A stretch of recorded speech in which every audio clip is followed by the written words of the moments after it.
So I was going through a training modality, which you may know of already because I've talked about it before in other mediums.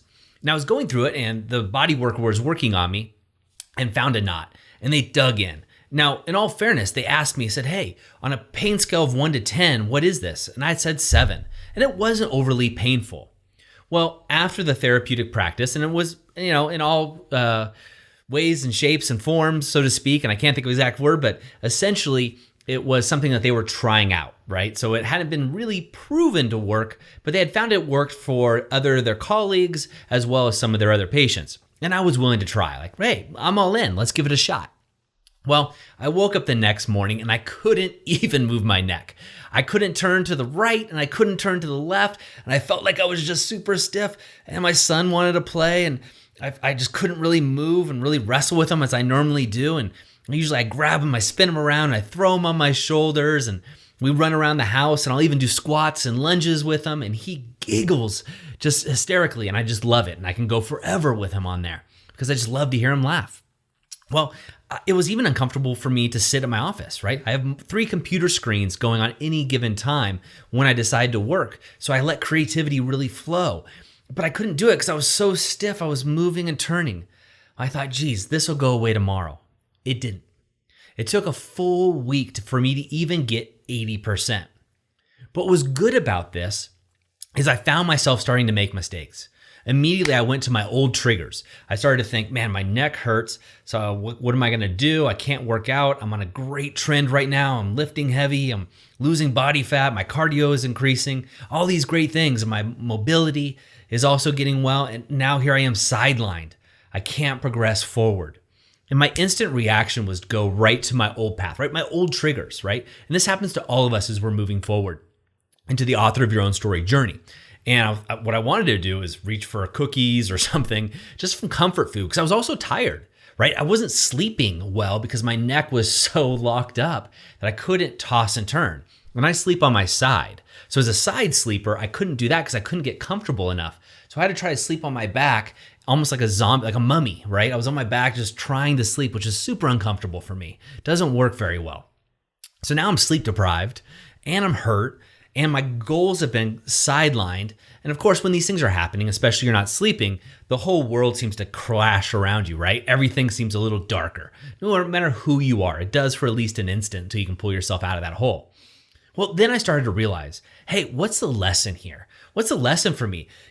My physical body has been set back. My business has been set back because I can't work as well. And I planned on that week being a really high performing work because as you guys all know, author of your own story lifestyle, I travel a lot. I spend time with my family. So I set aside these work times, these work chunks to really work on projects that I'm passionate about. And so I can go out and play more often. And I do it a lot. So that was sidelined. I wasn't able to play with my son. I wasn't able to even hold my wife because I was just so tight that I was in pain, constant pain. So I just didn't know what to do. And so the good part that came out of it, what's the good?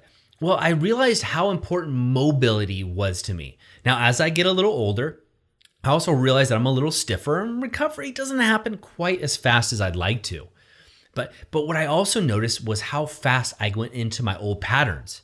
And it was also interesting to see what those patterns were.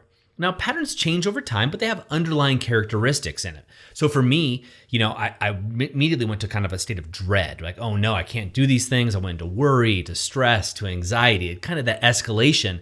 And then I wanted to comfort myself. And where I went with comfort was food, which I thought, and it wasn't like, good for you food. I wanted cookies and nachos. Those are my 2 things that I go to right away. For some reason, growing up, maybe, cookies, nachos, those are my go-tos. And so what was really interesting to notice is I wrote that down and said, hey, look, let's write it down in my journal in the area of body. What happens? Like what happens when something goes really wrong that just is unexpected? Like you're on an upward trend, you're really hitting it hard, and then something goes wrong.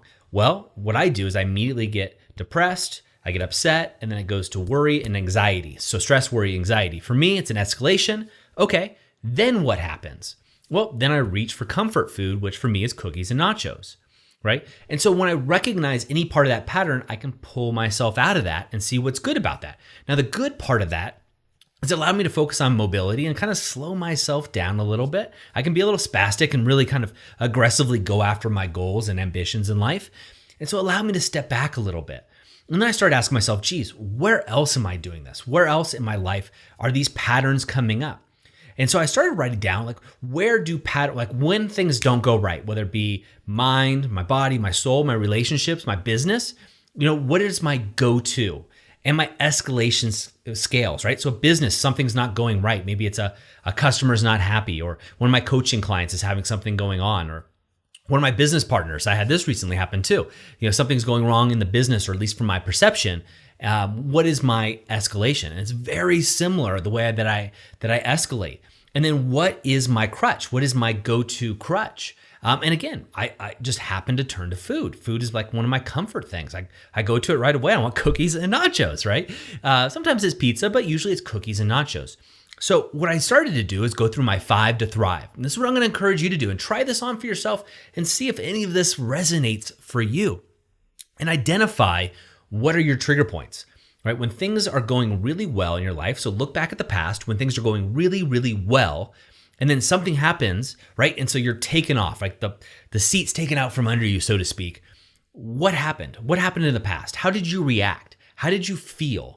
And then how long did it take you to get out? What did you turn to? Did you turn to drugs? Did you turn to alcohol? Did you turn to porn? Did you turn to another person or relationship and play the victim role? And oh my gosh, my neck hurts so bad. Will everybody please feel bad for me? Or I can't sleep. Will you please feel bad for me? I've done that too, right? A newborn, I tell everybody possible, I haven't slept. Get a little recognition there. So where are you going with that? And then what is your escalation scale? Like, how does that escalate for you? Remember, for me, it was kind of depression, goes to worry, goes to stress, goes to anxiety. That's the way it works for me. Now, fortunately, I've done a lot of work on my inner game for myself. And so I can recognize that really quickly. It's kind of like okay, this is what's happening. Got it. Cool. It's a good game. And then I can switch it and go the route that I want to. Now, the old me, right? Doug 1.0, this would have been a month-long process, probably, maybe even more, right? And I see that so often in my clients, that they've been sitting in these patterns for years, if not decades, and it's holding them back. They feel like they're working so hard, they're trying so hard, but they never quite get far enough, right? They never get ahead. Same place financially, same place in their body, same place in relationships, whatever category it may be. And that might be you too. I don't know. Try it on. But write down your 5 to thrive, and then where are you with each of these? And I'd really love to hear it. Of course, go over to the Author of Your Own Story community and share your responses. It's a thriving community that's growing each and every day with people just like you. And I'd also encourage you to share this with at least 3 people. And I hear back from so many of you that finally take action and do the work and share these and are having conversations that matter. And it's really uplifting their lives or your life. And I want that for the rest of you, because I also hear from those of you that are scared to share this because you don't want people to all of a sudden know that, you're really expanding your mind, expanding who you are as a person. And that's ridiculous. We all wear masks, so to speak, and try to put our best face forward, right? But people are authentically going to enjoy the fact that you're sharing something with them, especially if you're bettering yourself. I mean, who doesn't like someone who's trying to better themselves? You better yourself, then you can better the people, your family, then it's your community, then it's the world, right? And that's what we're after. We want to positively impact over 1 million people, and that starts with becoming the author of your own story. Because when you're doing the things that you love, when you're living life on your terms with your passion, everything falls into place and you start inspiring people around you. So it starts by building your tribe. All right, that's it for me today. I will see you tomorrow. Have a great day. And remember, go out and be the author of your own story. At Author of Your Own Story, we believe in taking a holistic approach to your health, where you aren't just physically healthy, but your entire mind, body, and soul is operating at its most optimal level. To get started in creating holistic health, download our free holistic health checklist at authorofyourownstory.com/body-gift. And don't forget to be the author of your own story.